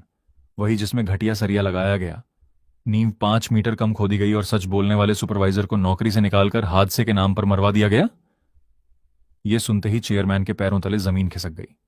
फॉर्चून टेलर ने आखिरी चेतावनी देते हुए कहा, अब यह फेंक शुई का नहीं, फिजिक्स का मामला है। नींव धंस चुकी है, वजन बराबर नहीं बट रहा, और तुम्हारे पास सिर्फ 3 दिन बचे हैं। अगर इस बिल्डिंग को तुरंत मजबूत नहीं कराया तो इसके साथ बहुत सारे लोग भी दफन हो जाएंगे। फॉर्चून टेलर ने अपनी 2 उंगलियां उठाकर चेयरमैन की आंखों में देखते हुए कहा, सिर्फ 3 दिन, बस 3 दिन बाद यह पूरी बिल्डिंग ढह जाएगी। और यह कोई छोटी मोटी दरार नहीं होगी, पूरा स्ट्रक्चर ताश के पत्तों की तरह गिर जाएगा। उसने सख्त लहजे में आगे कहा, चेयरमैन ली, अब यह कोई बिजनेस डील नहीं रही। तुम्हारे पैसे मुझे नहीं चाहिए। अगर यह बिल्डिंग गिरी तो हजारों बेगुनाह लोग मरेंगे, और इस प्रोजेक्ट से कमाया गया हर पैसा इंसानी जानों की कीमत होगा। आखिर में तुम्हारी मंजिल सिर्फ जेल की बैरक और कैदियों वाला खाना है। यह सुनते ही वहां मौजूद लोग, जो पहले से लाइव स्ट्रीम कर रहे थे, चेयरमैन के सारे काले कारनामे रिकॉर्ड करने लगे। चेयरमैन घबरा गया और गुस्से में चीख पड़ा, सब कैमरे बंद करो, लाइव अभी के अभी बंद करो। लेकिन तब तक बहुत देर हो चुकी थी। फॉर्चून टेलर ने घड़ी देखी और शांत स्वर में कहा, मेरे काम का समय खत्म हो गया है। इतना कहकर वो अपनी कार में बैठकर वहां से निकल गया। रास्ते में उसने मन ही मन सोचा, आज कम से कम हजारों लोगों की जान बच गई। रात को घर पहुंचते ही वो थक कर बिस्तर पर गिर पड़ा, जबकि सोशल मीडिया पर उसकी वीडियो आग की तरह फैल चुकी थी। लोग पूछ रहे थे कि हाफ इमॉर्टल जांग आखिर गायब कहां हो गया। अगली सुबह स्टारलाइट मीडिया के शेयर सीधे जमीन पर आ गिरे और चेयरमैन के घोटाले की खबर से कंपनी में हड़कंप मच गया। तभी शिर्ण परिवार की बुजुर्ग महिला उसके घर पहुंची। फॉर्चून टेलर ने दरवाजा खोला तो हैरान रह गया। महिला बोली, मैं तुम्हें बधाई देने नहीं आई हूं। जिन्हाई यूनिवर्सिटी में कुछ अजीब हो रहा है। लाइब्रेरी के छात्र रात में अपने आप पन्ने पलटने की आवाज सुनते हैं और कई मानसिक रूप से टूट चुके हैं। फॉर्चून टेलर ने ठंडे अंदाज में जवाब दिया, मैं फॉर्चून टेलर हूं, भूत पकड़ने वाला प्राइवेट डिटेक्टिव नहीं। लेकिन महिला ने कहा कि उनका परिवार यूनिवर्सिटी का सबसे बड़ा डोनर है और ये घटनाएं उसकी 100वीं सालगिरह बर्बाद कर देंगी। उसने लालच देते हुए पश्चिमी उपनगर की पूरी हॉट स्प्रिंग्स वैली देने की पेशकश कर दी। फॉर्चून टेलर ने बिना पलक झपकाए मना कर दिया। जैसे ही वो कमरे में लौटा, सिस्टम का नया मिशन सामने आ गया। उसे अगले दिन सुबह 7 से 9 बजे तक जिन्हाई यूनिवर्सिटी के वेस्ट गेट पर छात्रों की पढ़ाई और करियर से जुड़ी समस्याओं का समाधान करना था। अगली सुबह वो थिंकर स्टैच्यू के सामने बैठ गया और अपना बोर्ड टांग दिया, एकेडमिक कंसल्टेंट। देखते ही देखते छात्र उसके चारों ओर जमा हो गए। कोई फोटो खींच रहा था, कोई वीडियो बना रहा था और पूरे कैंपस में हाफ इमॉर्टल जांग ट्रेंड करने लगा। पहला छात्र घबराया हुआ आया और बोला, क्या मुझे पीएचडी जारी रखनी चाहिए या छोड़ देनी चाहिए? फॉर्च्यून टेलर ने उसका चेहरा देखकर कहा, तुम्हारी माथे की हड्डी और भौहें बता रही हैं कि तुम जन्मजात रिसर्चर हो। तुम्हारे अंदर लिटरेचर स्टार है, यानी तेज दिमाग और कमाल की एनालिटिकल क्षमता। लेकिन उसने रुक कर कहा, तुम्हारे ऊपर गहरे भूरे रंग की नकारात्मक आभा छाई हुई है जो तुम्हारी अकादमिक जिंदगी को सड़ा रही है। तभी छात्र ने अपनी पीएचडी छोड़ने की आधिकारिक एप्लीकेशन निकालकर दिखा दी। भीड़ फुसफुसाने लगी कि ये तो फिजिक्स डिपार्टमेंट का सबसे बड़ा जीनियस ले हुई है। फॉर्च्यून टेलर ने उसे सामने बैठाकर उसका सिर छुआ और अचानक पूछा, क्या तुम्हारे सुपरवाइजर के बाल कम उम्र में झड़ गए हैं? मुस्कुराने पर मुंह के किनारे गहरी लकीरें पड़ती हैं और नाक के पास बाएं गाल पर काला तिल है। छात्र के होश उड़ गए। कांपती आवाज में बोला, ये तो बिल्कुल मेरे सुपरवाइजर वोंग जांग घोंग का चेहरा है। फॉर्च्यून टेलर ने शांत स्वर में कहा, तुम्हारी मेहनत और किस्मत उसी ने चुरा ली है। तुम देवदार के पेड़ जैसे हो जो खुद खड़ा होकर दूसरों को सहारा देता है, लेकिन तुम्हारा सुपरवाइजर बैल की तरह है जो खुद ऊपर चढ़ने के लिए दूसरों का खून पसीना चूसता है। पिछले 3 सालों से तुमने रिसर्च नहीं की, तुम उसकी मुफ्त की मजदूरी कर रहे थे। यह सुनते ही छात्र की आंखों से आंसू बहने लगे। फॉर्च्यून टेलर ने पूछा, क्वांटम टनलिंग इफेक्ट पर तुम्हारी रिसर्च पूरी हो चुकी है ना? छात्र रोते हुए बोला, सर ने कहा मेरी रिसर्च बेकार है और मुझे सब छोड़कर नए टॉपिक से शुरू करना होगा। फॉर्च्यून टेलर ने सिर हिलाया। उसे तुम्हारी रिसर्च गलत नहीं लगी। वो चाहता था कि तुम हार मान लो और तुम्हारा तैयार काम उसके नाम से छप जाए। फिर उसने साफ कहा, यह यूनिवर्सिटी नहीं, तुम्हारे लिए अकादमिक जेल बन चुकी है। उसने छात्र को सलाह दी, उत्तर की तरफ जाओ, इस सुपरवाइजर को छोड़ दो। आज रात अपनी रिसर्च पेपर जर्मनी की एक मशहूर अप्लाइड फिजिक्स जर्नल में भेज दो। 3 दिन के अंदर तुम्हें पॉजिटिव जवाब मिलेगा। इतना कहकर उसने पीएचडी छोड़ने वाली एप्लीकेशन को कागज का हवाई जहाज बनाया और हवा में उड़ा दिया। छात्र फूट फूट कर रो पड़ा। तभी यूनिवर्सिटी के प्रेसिडेंट वहां पहुंचे और गुस्से में बोले, तुम छात्रों को उनके गाइड के खिलाफ भड़का रहे हो। फॉर्च्यून टेलर मुस्कुराकर बोला, मैं सिर्फ सही और गलत का फर्क बता रहा हूं। फिर उसने नीचे देखकर कहा, सर, पहले अपने जूते का फीता बांध लीजिए, वरना इस उम्र में गिर गए तो सिर फूट जाएगा।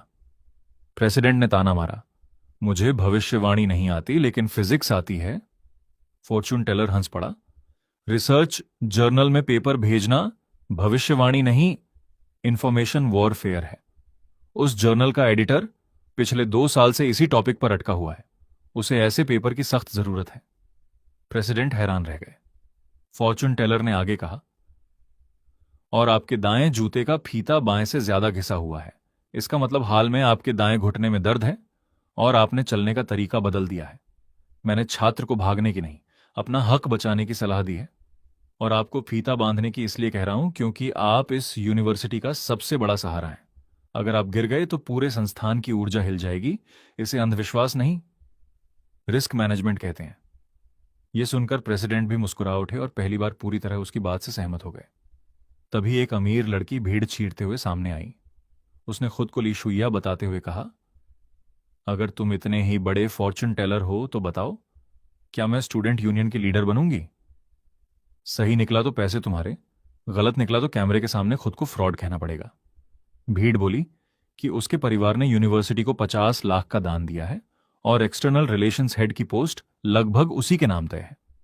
फॉर्च्यून टेलर ने बिना एक सेकंड गंवाए कहा, नहीं, तुम हेड तो छोड़ो, साधारण मेंबर भी नहीं बन पाओगी।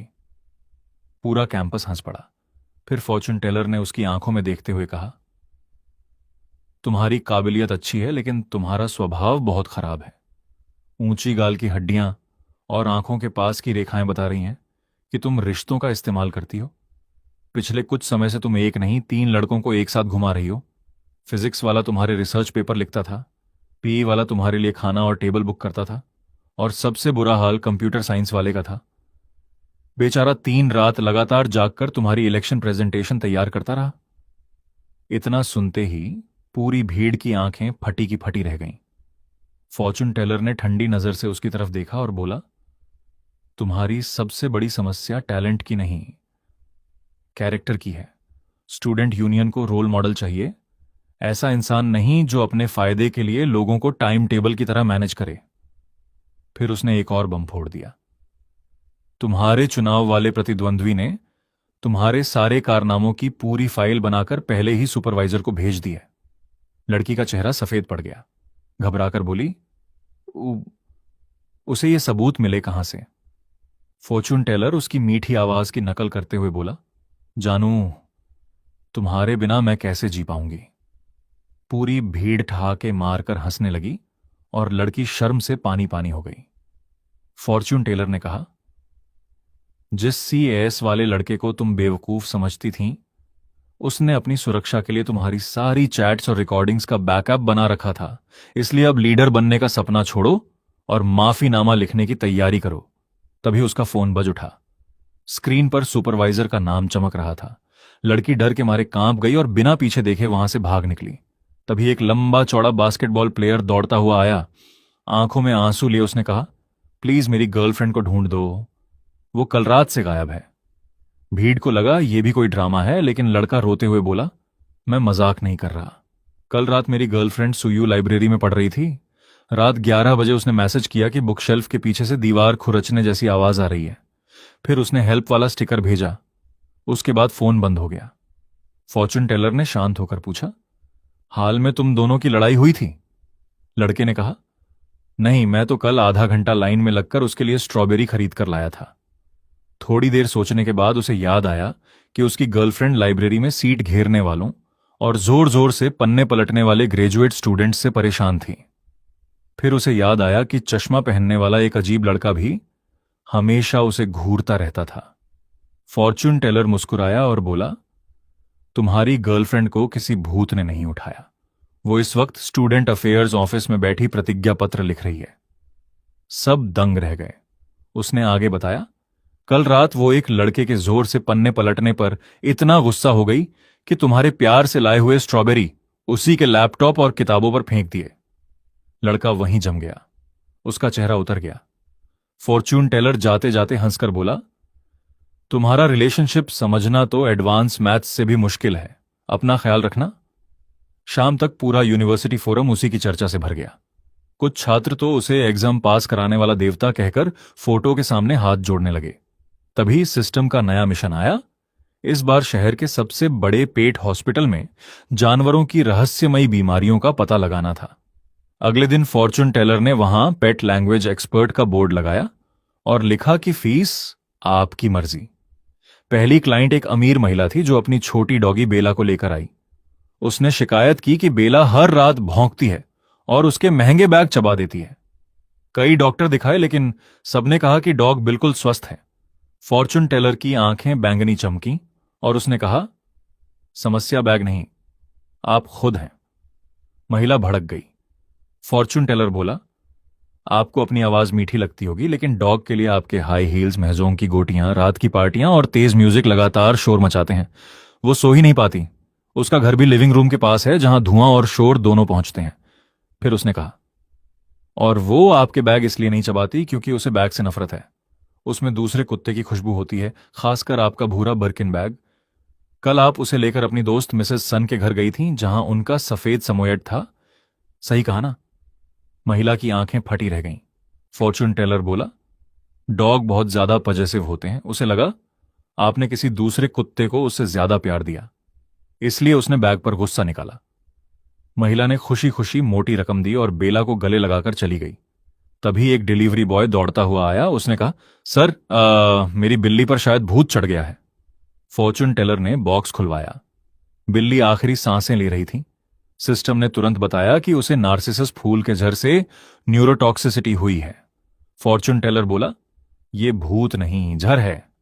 लड़का हैरान रह गया। उसने कहा कि बिल्ली तो घर से बाहर भी नहीं निकलती। फॉर्चून टेलर ने पूछा, घर में कोई नया पौधा लाए हो?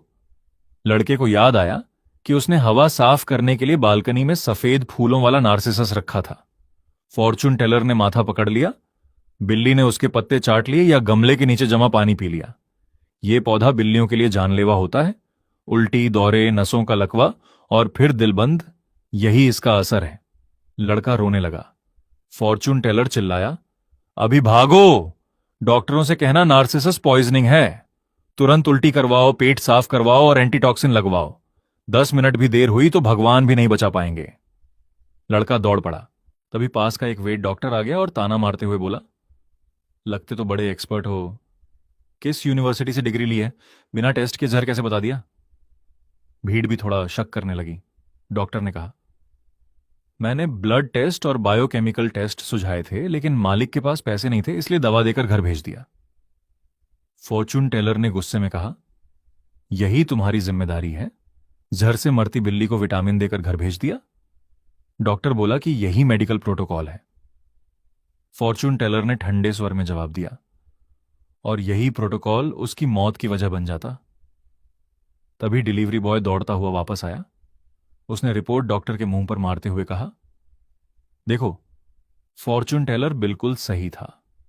बिल्ली के पेट से नार्सिसस के पत्ते निकले, टेस्ट में लाइकोरिन पॉइजनिंग निकली और एंटीटॉक्सिन लगते ही उसकी जान बच गई। पूरी भीड़ दंग रह गई। वेट डॉक्टर शर्म से सिर झुकाकर खड़ा रह गया। अब सारे पेट ऑनर्स अपने अपने जानवर लेकर फॉर्चून टेलर के पास दौड़ पड़े। लेकिन उसने कहा, मेरे अपने नियम हैं, आज सिर्फ एक आखिरी रीडिंग होगी। लोग आखिरी मौके के लिए बोली लगाने लगे। तभी एक गंजा आदमी कंधे पर तोता लेकर आगे आया। फॉर्चून टेलर ने उसी को आखिरी क्लाइंट चुना। आदमी बोला, मेरा तोता बिल्कुल फिट है, इससे ज्यादा हेल्दी तो मैं भी नहीं हूं। फॉर्चून टेलर मुस्कुराया, बीमार नहीं है, बस आजकल जरूरत से ज्यादा बोलने लगा है। तभी तोता जोर से चिल्लाया, जानू दरवाजा खोलो। फिर बोला, पासवर्ड 8888। चलो डेट पर चलते हैं, मेरी बीवी को मत बताना। और आखिर में जेम, शरारती लड़की। पूरा मैदान हंसी से गूंज उठा। बेचारा गंजा आदमी पसीना पसीना हो गया और बोला, ये सब टीवी देखकर सीखा है। लेकिन तोता फिर चिल्लाया, जानू दरवाजा खोलो। भीड़ हंसते हंसते लोटपोट हो गई। किसी ने चिल्लाकर पूछा, भाई टीवी देखते हो या अपनी लव स्टोरी की रिप्ले? आखिर गंजे आदमी ने रोते हुए कबूल किया, मेरी बीवी को हमेशा शक रहता है कि मेरा किसी और औरत के साथ चक्कर चल रहा है। बेचारा उदास होकर बताता है कि उसकी शादी अब डिवोर्स तक पहुंच चुकी है और वो फॉर्चून टेलर से हाथ जोड़कर कहता है, भाई मेरी इज्जत बचा लो। फॉर्चून टेलर उसकी बात सुनकर अपनी हंसी मुश्किल से रोकता है। फिर गला साफ करके कहता है, तुम्हारी सारी परेशानी की जड़ तुम्हारा तोता है। वो बताता है कि तोते ने हाल ही में बहुत सारे नए शब्द सीख लिए हैं और इसका असली टीचर तुम्हारी कार में रखा हुआ एक स्टफ्ड टॉय है। आदमी तुरंत मना कर देता है और कहता है, मैं कोई बच्चा नहीं हूं जो कार में टॉय रखूं। तभी तोता जोर से चिल्लाता है, पासवर्ड 48 है, पासवर्ड 48 है। यह सुनते ही आदमी के होश उड़ जाते हैं। उसका चेहरा एकदम सफेद पड़ जाता है और शरीर कांपने लगता है। फॉर्चून टेलर कहता है, फ्रंट पैसेंजर सीट के नीचे तुमने एक सीक्रेट बैकअप फोन छुपा रखा है और उसका पासवर्ड 48 है। वो समझाता है कि जब भी तुम कार में छुपकर बातें करते थे, तोता सब सुनता था और अब उसे तुम्हारे सारे सीक्रेट्स और कांड याद हैं।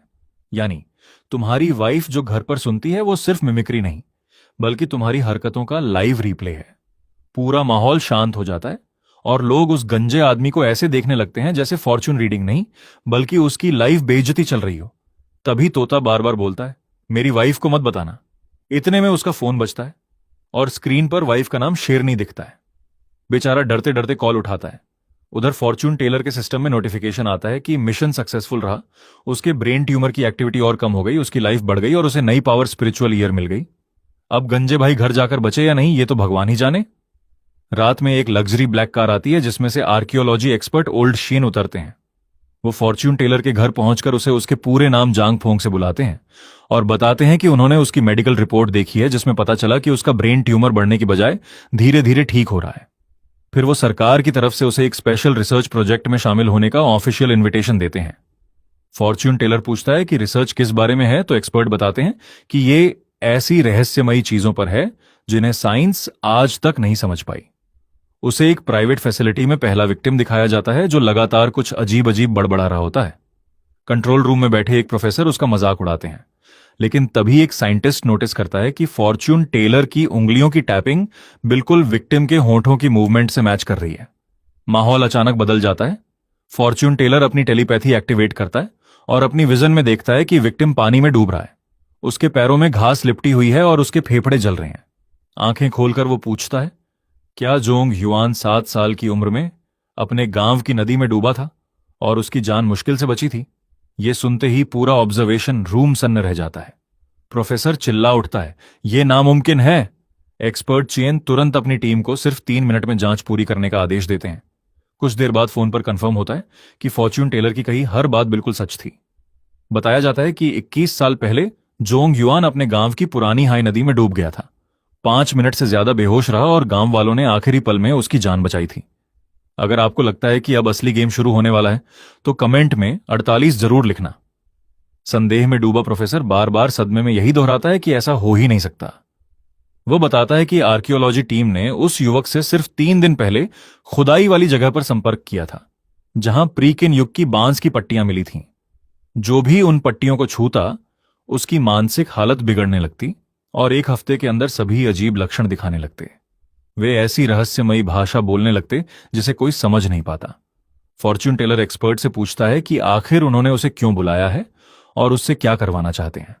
एक्सपर्ट कहता है कि वे चाहते हैं कि वह उन बांस की पट्टियों को अपने नजरिए से समझे और डिकोड करे।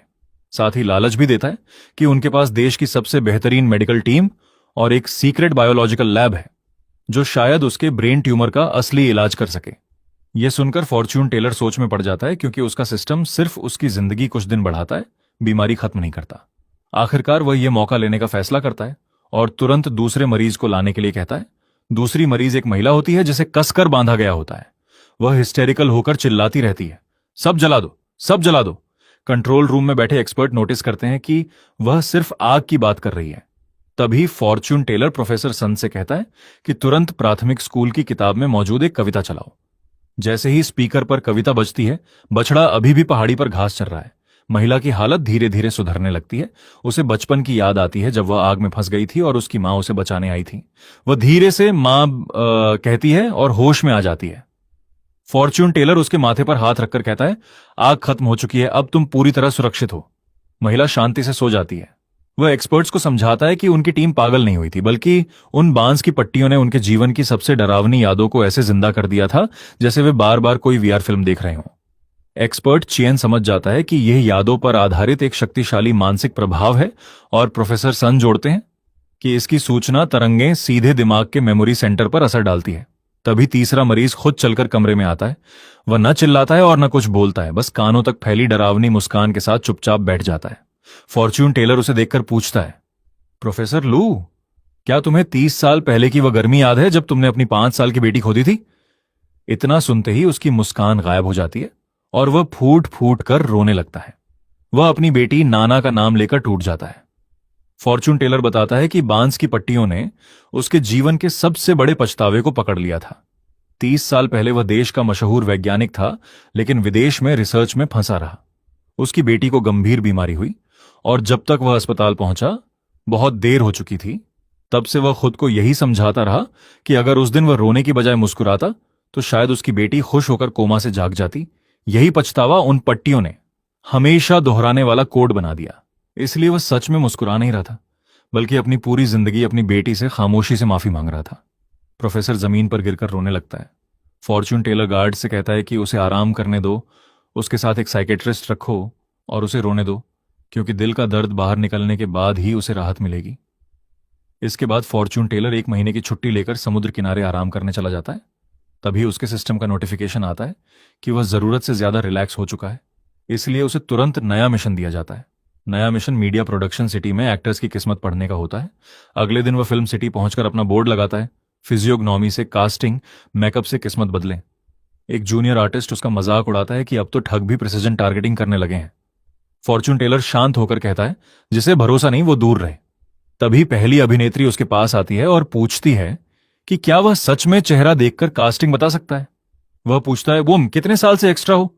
लड़की कहती है, वो 3 साल से, वो लेकिन हमेशा नौकरानी का रोल मिलता है। फॉर्च्यून टेलर कहता है, तुम्हारे चेहरे की वजह से नहीं, बल्कि तुमने खुद अपने लीड रोल वाले चेहरे को नौकरानी वाला बना दिया। लड़की चौंक कर कहती है कि उसने कोई प्लास्टिक सर्जरी नहीं करवाई। वह जवाब देता है, सर्जरी नहीं, लेकिन जरूरत से ज्यादा फिलर लगवाकर अपने चेहरे की तेज हड्डियों वाली पहचान मिटा दी। पहले तुम्हारा चेहरा महारानी या महिला जनरल जैसे दमदार किरदारों के लिए परफेक्ट था, लेकिन एक इंजेक्शन ने सब खत्म कर दिया। अब तुम सिर्फ पीछे खड़ी होकर मालकिन गड़बड़ हो गई बोलने वाली नौकरानी बन सकती हो। भीड़ उसका मजाक उड़ाने लगती है।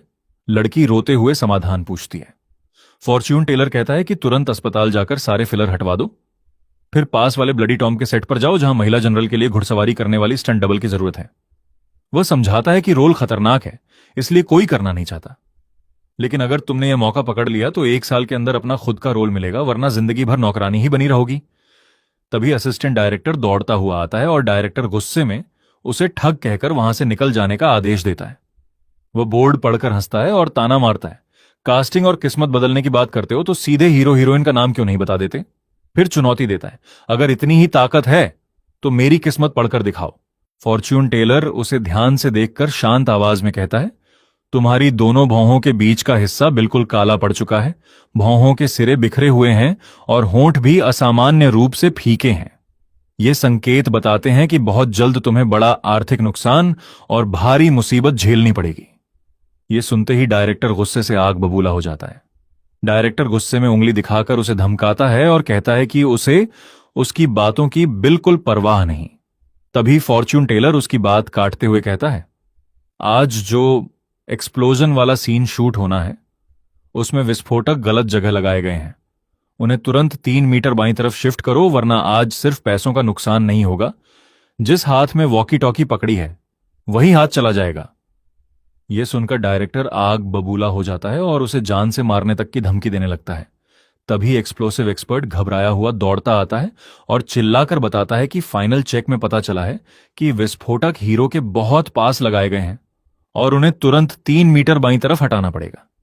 यह सुनते ही पूरी भीड़ दंग रह जाती है, क्योंकि उसकी बात फॉर्च्यून टेलर की भविष्यवाणी से शब्द शब्द मिलती है। पूरे फिल्म सिटी में सन्नाटा छा जाता है और जो लोग अभी तक उसका मजाक उड़ा रहे थे वही अब उसे किसी चमत्कारी इंसान की तरह देखने लगते हैं। तभी फॉर्च्यून टेलर एक संदिग्ध हरकत देखता है और भीड़ में खड़े एक स्टंट डबल को बुलाकर कहता है कि आज की आखिरी रीडिंग उसी की होगी। स्टंट डबल आंखों में आंसू लेकर अपनी बदकिस्मती सुनाता है। फॉर्च्यून टेलर कहता है कि जिस हीरो के लिए तुम डबल बनते हो उसके पास सिर्फ चेहरा है, लेकिन तुम्हारे चेहरे पर जिंदगी के असली अनुभव लिखे हैं। तुम्हारी हड्डियों की बनावट सोए हुए ड्रैगन जैसी है और तुम्हारे अंदर असली महान इंसान बनने की किस्मत है, लेकिन तुमने अपने जुआरी पिता का कर्ज चुकाने के लिए खुद को एक अन्यायपूर्ण कॉन्ट्रैक्ट में बांध लिया और हमेशा किसी और की परछाई बनकर रह गए। असली हीरो अवार्ड जीतता रहा और तुम्हें सिर्फ 30,000 रुपये मिले। यही तुम्हारे दुख की सबसे बड़ी वजह है। वह उसे सलाह देता है कि डस्ट नाम की कम बजट वाली फिल्म में अपने असली नाम से ऑडिशन दो, वहां एक ऐसे एक्टर की तलाश है जिसके अंदर असली हुनर हो। अगर यह मौका पकड़ लिया तो 1 साल में तुम्हें अपना खुद का रोल मिलेगा, वरना जिंदगी भर डबल ही बने रहोगे। स्टंट डबल भावुक होकर उसे प्रणाम करता है और नई उम्मीद के साथ वहां से चला जाता है। फॉर्च्यून टेलर अपना सामान समेटकर जाने लगता है। तभी पुराना एक्सपर्ट उसे रोककर एक नया ऑफर देता है। वह बताता है कि एकेडमी ऑफ साइंसेज उसे प्रोजेक्ट पांगू के लिए स्पेशल इवैल्यूएशन कंसल्टेंट बनाना चाहती है। यह देश के भविष्य से जुड़ा बेहद गोपनीय प्रोजेक्ट है, जिसमें सही वैज्ञानिक चुनना सबसे बड़ी चुनौती है, क्योंकि कई लोग फर्जी रिज्यूमे और बढ़ा चढ़ाकर लिखी उपलब्धियों के सहारे अंदर घुसने की कोशिश कर रहे हैं।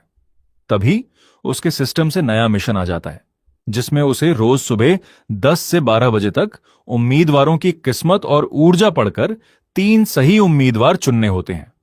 अगले दिन वह एक्सपर्ट के साथ एकेडमी पहुंचता है, जहां प्रोजेक्ट के प्रमुख वैज्ञानिक फांग चेन शू उसका स्वागत करते हैं।